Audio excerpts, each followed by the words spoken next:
ആണുങ്ങൾക്കെതിരായി കൊണ്ട് നടക്കുന്ന ആക്രമണങ്ങൾ അല്ലെങ്കിൽ എന്താ പറയുക, ആണുങ്ങളെ മൊത്തം ഈ പലതരത്തിലുള്ള ചതികളിൽ പെടുത്തുകയാണ്.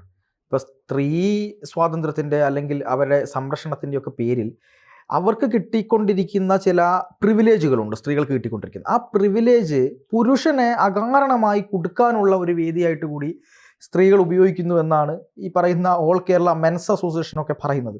അപ്പോൾ അതിൻ്റെ ചുവട് പിടിച്ചുകൊണ്ട് ഈ ഹണി റോസ് ബോച്ചെ വിഷയത്തിലൊക്കെ ചുവട് പിടിച്ചുകൊണ്ട് ഇന്ന് ഈ പറയുന്ന രാഹുൽ ഈശ്വർ ഇന്നൊരു പത്രസമ്മേളനത്തിൽ പറഞ്ഞത്, ഉമ്മൻചാണ്ടിയും എൽദോസ് കുന്നപ്പള്ളിയും അതുപോലുള്ള നേതാക്കന്മാരൊക്കെ ഒരുപാട് വേട്ടയാടപ്പെട്ടിട്ടുണ്ട്. അപ്പോൾ ഇവരോടൊക്കെ കൂടി സംസാരിച്ച് ഒരു പുരുഷ കമ്മീഷന് വേണ്ടിയിട്ടുള്ള ക്യാമ്പയിനിങ് വർക്ക് തുടങ്ങാൻ വേണ്ടി പോവുകയാണ്.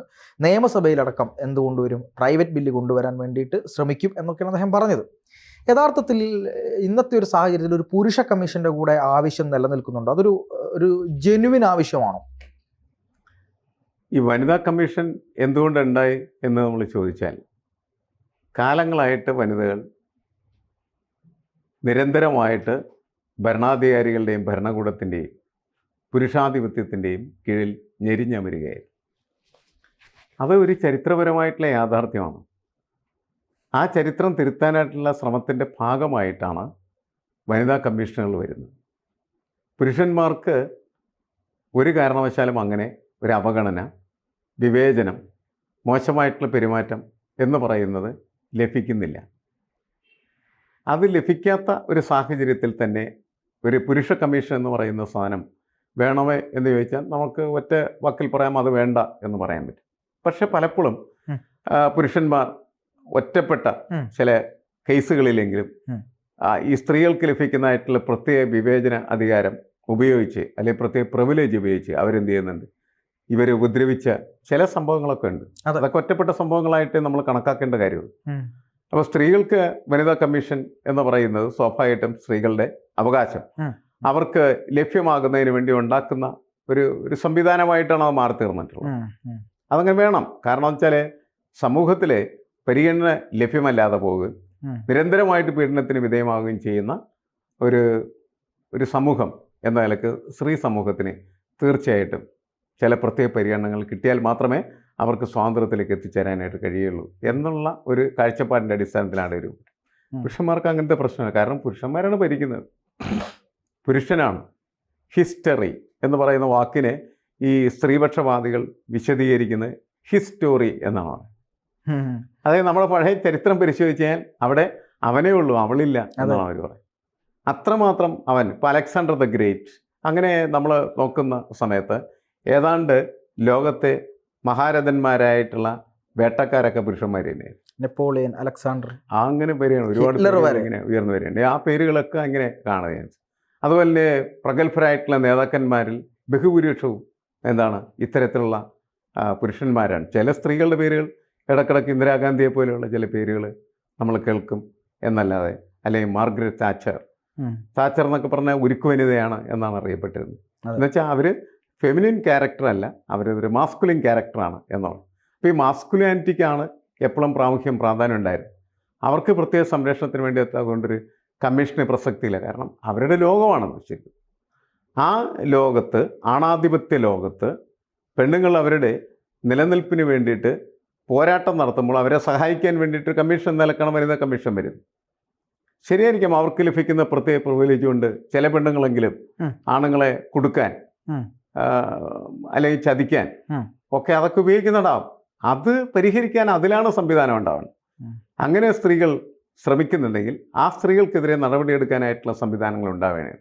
അതല്ലാതെ രാഹുൽ ഈശ്വർ ഇപ്പോൾ നടത്തിക്കൊണ്ടിരിക്കുന്ന തരത്തിലുള്ള ഈ മാരത്തൺ ഓട്ടം പരിപാടി അതിനൊന്നും ഒരു പ്രസക്തിയില്ല എന്നാണ് എനിക്ക് തോന്നുന്നത്. കാരണം അങ്ങനെയല്ല, മനുഷ്യരൊക്കെ കുറച്ച് എല്ലാ കാര്യങ്ങളിലൊരു മിതത്വം വേണം. നമുക്ക് എന്തും അഭിപ്രായങ്ങൾ പറയാം, എന്തും ചെയ്യാം എന്നുള്ളത് ശരിയാണെങ്കിൽ പോലും നമ്മൾക്ക് കൂടുതൽ ആർജവം ഉണ്ടാവണമെങ്കിൽ നമ്മളതിനകത്ത് നമ്മൾ സ്വയം ഒരു നിയന്ത്രിതമായ ഒരു പരിപാടി നമ്മൾ തന്നെ നടത്തണം. അത് രാഹുൽ ഈശ്വരന് നഷ്ടപ്പെട്ടു പോകുന്നുണ്ട് എന്നാണ് എനിക്ക് പലപ്പോഴും തോന്നിയിരിക്കുന്നത്. നമ്മൾ തന്നെ നമ്മളെ നിയന്ത്രിക്കേണ്ടത്, നമ്മളെ പോലീസുകാരനായി മാറുക.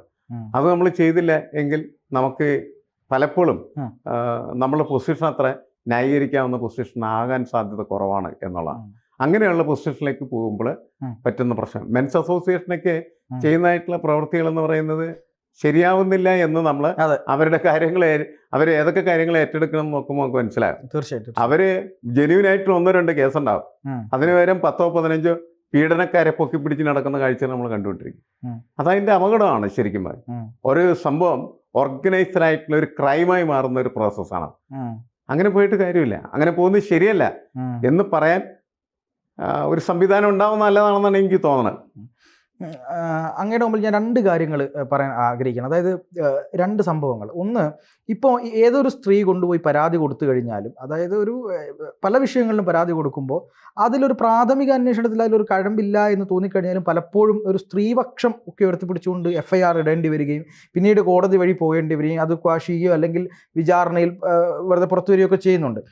പക്ഷെ ആ സമയം എല്ലാം അയാൾ വേട്ടയാടപ്പെട്ടുകൊണ്ടിരിക്കും. കാരണം അയാൾ പുറത്തിറങ്ങിയാലും പറയും ഇത് പൈസ കൊണ്ട് പുറത്തിറങ്ങിയതാണ്, അല്ലെങ്കിൽ ഇയാൾ കുറ്റം ചെയ്തിട്ട് പുറത്തിറങ്ങിയതാണ് എന്ന് പറഞ്ഞൊരു സമൂഹം ആ രീതിയിൽ കാണുന്ന ഒരു കാഴ്ച ഇപ്പോൾ കാണുന്നുണ്ട്.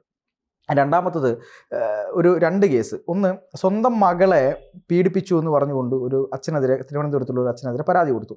പക്ഷേ അത് പിന്നീട് കേസും കാര്യങ്ങളൊക്കെ വന്നു, പിന്നീട് കൃത്യമായ കൗൺസിലിങ്ങും കാര്യങ്ങളൊക്കെ വന്ന ശേഷം ആ കേസ് കോടതിയിലെത്തിയപ്പോഴാണ് പ്രതിഭാഗം ഈ സംഭവത്തെ കൃത്യമായി അവിടെ എന്താണ് പ്രോസിക്യൂഷൻ നിലപാടിന് കൃത്യമായി അവർ എന്താ പറയുക അതിനെ എതിർത്തു, അത് തെളിയിച്ചു. അതായത് ഇദ്ദേഹമല്ല തെറ്റ് ചെയ്തത് എന്നും തെറ്റ് ചെയ്തത് വേറൊരാളാണ് എന്നും തെളിയിക്കപ്പെടുകയും ഈ അച്ഛൻ നിരപരാധിയാണെന്ന് കോടതി പ്രഖ്യാപിക്കുകയും ചെയ്തിട്ടുണ്ടായിരുന്നു. അപ്പോൾ അവിടെ ഒരു അമ്മയുടെ പകയായിരുന്നു ആ ഒരു പ്രശ്നത്തിൻ്റെ പുറത്ത്, മകളെ കൊണ്ട് പറയിപ്പിച്ചതാണ്. രണ്ടാമത്തത്, ഒരു സ്വന്തം മകൾ ഗർഭിണിയായ സമയത്ത് കാമുകനിൽ നിന്ന് അമ്മയുടെ കാമുകനിൽ നിന്ന് ഗർഭിണിയായിട്ട് അത് അച്ഛൻ്റെ പേരിലേക്കാക്കി ആ അച്ഛനെ ദ്രോഹിക്കുന്ന ഒരു സംഭവം ഈ അടുത്ത് കണ്ടിട്ടുണ്ട്.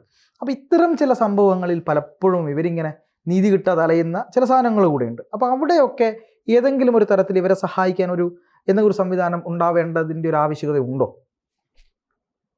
അല്ല, ഇതൊക്കെ ഒറ്റപ്പെട്ട സംഭവങ്ങളായിട്ടാണ് നമ്മൾ പരിഗണിക്കുന്നത്. പക്ഷെ ഒറ്റപ്പെട്ട സംഭവങ്ങളാണെങ്കിൽ പോലും അതിൽ പെട്ടുപോയ ആളുകളുടെ ഒരു ജീവന്റെയും അവരുടെ ഒരു നീതിബോധത്തിൻ്റെയൊക്കെ പ്രശ്നമില്ല. നമ്മുടെ ഭരണകൂടം അവർക്ക് നീതി നൽകിയോ? ചോദ്യം വരുന്നതാണ്.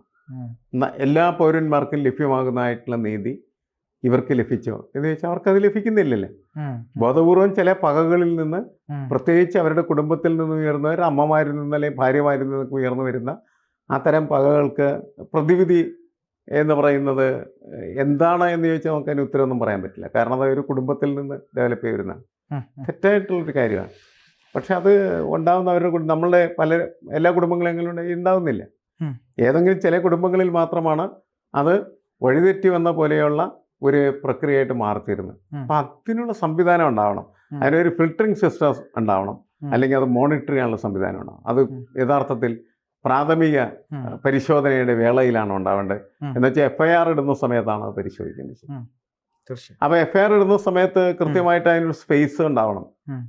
കാരണം അത് പരിശോധിച്ച് ശരിയാണോ തെറ്റാണോ എന്ന് അവർക്കതിന് തീരുമാനിക്കാൻ കഴിഞ്ഞതിന് ശേഷം അവർ കേസിടാൻ പാടില്ല. അല്ലെങ്കിൽ ശരിയാണ്, കേസൊക്കെ എടുത്ത് അയാളെ നാറ്റിച്ച് അയാളുടെ അഭിമാനം മുഴുവൻ നഷ്ടപ്പെടുത്തി ആത്മഹത്യയിലേക്കോ മറ്റൊക്കെ അയാളെ കൊണ്ടുപോകാനേ സഹായിക്കുകയുള്ളൂ. അങ്ങനെ വരരുത്. എല്ലാ പൗരന്മാർക്കും സ്വാതന്ത്ര്യമുണ്ട്, എല്ലാ പൗരന്മാർക്കും അന്തസ്സുണ്ട്, അവരവരുടെ ഐഡൻറ്റിറ്റി ഉണ്ട്. അതിന് പരിക്ക് ഭരണകൂടമായിട്ട് ഉണ്ടാക്കാൻ പാടില്ല. അപ്പോൾ ഭരണകൂടത്തിന് അതിന് കൃത്യമായിട്ടുള്ള ഒരു മെഷറിങ് സംവിധാനം ഉണ്ടാവണം. അതല്ലെങ്കിൽ ഈ പ്രശ്നങ്ങളുണ്ടാകും. പോലീസ് സ്റ്റേഷനിലെ സ്ത്രീകൾ പരാതിയായിട്ട് ചെന്ന് കഴിഞ്ഞാൽ ചില പോലീസുകാർ അവരെ ചീത്ത വിളിക്കില്ലേ? ചീത്ത വിളിക്കും. നീ ആരാ, നീ അതൊക്കെ നടത്തിയിട്ട് വന്നിരിക്കുകയാണെന്നൊക്കെ പറഞ്ഞ് മോശമായിട്ടുള്ള രീതിയിൽ പെരുമാറുന്ന പല പോലീസുകാരൊക്കെ.